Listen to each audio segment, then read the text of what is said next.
नमस्कार दोस्तों, मैं प्रभात तिवारी और सार्थक क्लासेस में आप सभी लोगों का एक बार फिर से बहुत बहुत स्वागत है। दोस्तों, जैसा आप लोग जानते हैं कि उत्तर प्रदेश शिक्षा सेवा चयन आयोग के द्वारा जो विज्ञापन संख्या 51 में परीक्षा होनी है असिस्टेंट प्रोफेसर की, उसका विषयवार शेड्यूल जो है जारी कर दिया गया है, जिस पर ऑलरेडी मैंने कल वीडियो बनाया हुआ था।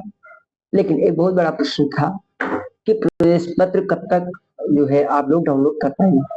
हालांकि पिछले वीडियो मैंने बताया भी था आपसे उसके संदर्भ में कि जहां तक मेरी जानकारी है इस पे काम चल रहा है और बहुत जल्द जो है आपको लिंक मिल जाएगा प्रवेश पत्र डाउनलोड करने का। तो इसी संदर्भ में आज बात करने वाला हूँ इस वीडियो में कि प्रवेश पत्र जारी करने की जो प्रक्रिया प्रारंभ हो गई है उससे संबंधित अपडेट है। तो वीडियो को स्टार्ट करने से पहले दोस्तों आपको बता दें कि अगर आप अपनी तैयारी कर रहे हैं और अभी तक आपने जो है प्रैक्टिस करना स्टार्ट नहीं किया है तो जीके पार्ट के लिए बेहतरीन तैयारी के लिए लास्ट मोमेंट में सार्थक क्लासेस ऐप डाउनलोड करके आप स्टोर सेक्शन में विजिट करके जो टेस्ट सीरीज का कोर्स है वहां पर जो मॉडल पेपर है, मुझे लगता है अगर आप उन्हें लगा लेते हो तो आपको काफी लाभ मिलने वाला है। दूसरी बात आपको ये बता दें कि करंट अफेयर्स कब तक का पढ़ना है। तो मेरे हिसाब से मेरा ये मानना है कि जनवरी के बाद के करंट अफेयर्स पूछे जाने की संभावना बहुत कम है। जो भी करंट अफेयर्स आएगा जनवरी 2025 है, उससे पहले का ही आएगा। तो 2024 का पूरा आप करंट अफेयर्स देख लीजिए अपने एग्जाम की दृष्टि से। एंड तो चलिए दोस्तों स्टार्ट कर लेते हैं आज का सबसे पहले वीडियो। जो अपने टॉपिक पे आ जाते हैं, अन्य बातें बीच बीच में करते रहेंगे, बाद में कर लेंगे। दोस्तों, जैसा पिछले वीडियो में हमने बात की थी कि असिस्टेंट प्रोफेसर भर्ती परीक्षा के लिए विषयवार केंद्र निर्धारण की तैयारी जो है स्टार्ट हो गई है। जैसा हमने पिछले वीडियो में आपको बताया था कि बहुत जल्द प्रवेश पत्र आपके उपलब्ध हो जाएंगे। तो उसी संबंधित अभी आप एक कटिंग देख पा रहे हैं सौजन्य से दैनिक जागरण समाचार पत्र प्रयागराज संस्करण, और इसमें स्पष्ट रूप से देखिए लिखा गया है। एंड अशासकीय सहायता प्राप्त विद्यालय में असिस्टेंट प्रोफेसर भर्ती के लिए विषयवार परीक्षा कार्यक्रम जारी करने के बाद उत्तर प्रदेश शिक्षा सेवा चयन आयोग विषयवार परीक्षा के लिए केंद्र निर्धारण में जुटा है। यह परीक्षा 6 जिलों में आयोजित की जाएगी। इन जनपदों में विषयवार आवेदन के क्रम में परीक्षा केंद्र निर्धारित किए जाएंगे। उम्मीद है कि 3-4 दिन में परीक्षा केंद्र फाइनल हो सकेंगे। शिक्षा सेवा चयन आयोग प्रयागराज, आगरा, मेरठ, लखनऊ, गोरखपुर और वाराणसी जिलों में 2 पालियों में परीक्षा कराएगा। विषयवार परीक्षार्थियों के अनुपात में आयोग परीक्षा केंद्रों का निर्धारण कर रहा है। केंद्र का निर्धारण किए जाने के क्रम में प्रवेश पत्र तैयार कर जारी किए जाएंगे। 1017 पदों के लिए विज्ञापन संख्या 51 के तहत उत्तर प्रदेश उच्चतर शिक्षा सेवा आयोग ने आवेदन लिए थे।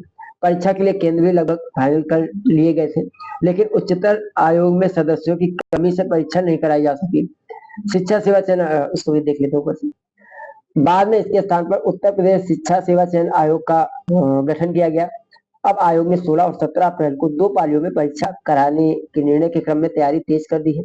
परीक्षा केंद्रों को लेकर संबंधित जनपदों के जिलाधिकारियों के माध्यम से सहमति पूर्व में मिल चुकी है। इस भर्ती प्रक्रिया में बीएड विषय को लेकर कोर्ट से 1 सितंबर 2023 को पारित आदेश के अनुपालन में अब तक आयोग ने कोई निर्णय नहीं लिया है। इससे प्रतियोगियों में नाराजगी जताई है। बीएड विषय के मामले में आयोग के सचिव मनोज कुमार ने कहा है कि कोर्ट के आदेश के अनुपालन में विज्ञापन प्रक्रिया जल्द पूरी की जाएगी। तो दोस्तों, इस खबर से देखिए 2 पॉइंट यहाँ पे क्लियर हो रहे हैं। एक तो आपके प्रवेश पत्र को लेकर, जैसा कि मैंने कल ही बता दिया था कि मेरी जानकारी कि बहुत जल्द आप प्रवेश पत्र डाउनलोड कर पाएंगे। तो आप ये मान के चलिए कि जो आने वाला वीक है, सप्ताह है, इसमें संभवतः इस वीक के लास्ट तक जो है आप अगले वीक के लास्ट तक इसे जो आपके प्रवेश पत्र आप लोग डाउनलोड कर पाएंगे, ऐसी हमारी पूरी संभावना है। एंड दूसरा जो पॉइंट है इसमें बीएड को लेकर के, क्योंकि देखिए सभी विषयों का तो कार्यक्रम जारी कर दिया गया है, लेकिन बीएड विषय जो संबंधित अभ्यर्थी है उनको जरूर यहाँ पे कुछ दिक्कत देखने को मिल रही है। तो मेरी जानकारी के अनुसार इसका एक फिर से जो एडवर्टीजमेंट जारी किया जाना है और संभवतः ये अप्रैल के बाद ही होगा। ये एग्जाम करा लेने के बाद ही ये संभव हो पाएगा शायद।